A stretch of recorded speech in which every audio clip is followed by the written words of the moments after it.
On entend certaines rumeurs sur le cancer de la prostate, à la fois sur son origine et ses moyens de prévention. Aujourd'hui, je vais essayer de vous éclaircir sur ces différents problèmes dans cette vidéo.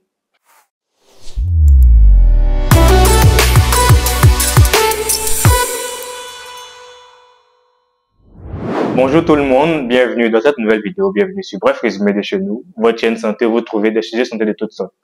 Alors aujourd'hui, je vais essayer de vous donner le maximum d'informations sur le cancer de la prostate. D'ailleurs, si vous n'êtes pas encore abonné, c'est le moment de le faire, histoire de ne pas manquer mes prochaines publications.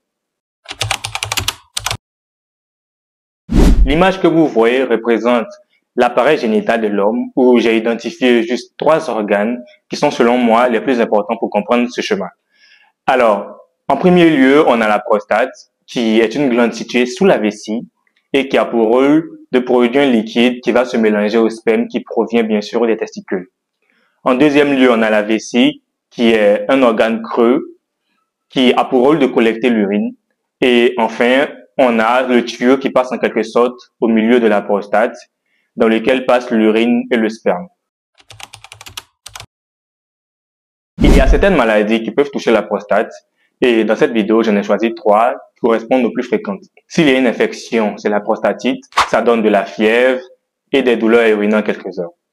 Deuxième maladie, c'est l'hypertrophie ou l'adénome de la prostate. Elle cause des difficultés à uriner car la prostate grossit et écrase en quelque sorte l'urètre. Et enfin, on a le cancer de la prostate qui lui est dû au fait que les cellules normales de la prostate se multiplient plus vite ou meurent plus lentement que prévu. Dépister, c'est chercher une maladie alors qu'il n'y a pas de symptômes. Ici, on peut faire un toucher rectal qui permet de palper la prostate à travers le rectum. Et si le cancer est assez gros, on peut le sentir. On peut aussi faire un dosage des PSA, et PSA signifie prostate spécifique antigène. Quand il y a un cancer de la prostate, ce taux est élevé. Mais le problème, c'est que ce taux peut aussi être élevé dans le cas d'une prostatite ou dans le cas de l'hypertrophie de la prostate. Il peut aussi augmenter après avoir fait du vélo ou après une sodomie. Il y a d'autres examens qui peuvent être faits, comme l'IRM multiparamétrique ou une biopsie de la prostate. Mais ce sont eux des examens de confirmation si le toucher rectal ou le taux de PSA donne des résultats qui ne sont pas normaux. Alors, si on trouve un taux de PSA élevé, on découvrira un cancer de la prostate dans 3 cas sur 10. Et pour avoir la confirmation, il faut faire d'autres prises de sang ou une biopsie de la prostate, ce qui peut entraîner des douleurs, un inconfort, des infections et un stress qui n'est pas négligeable.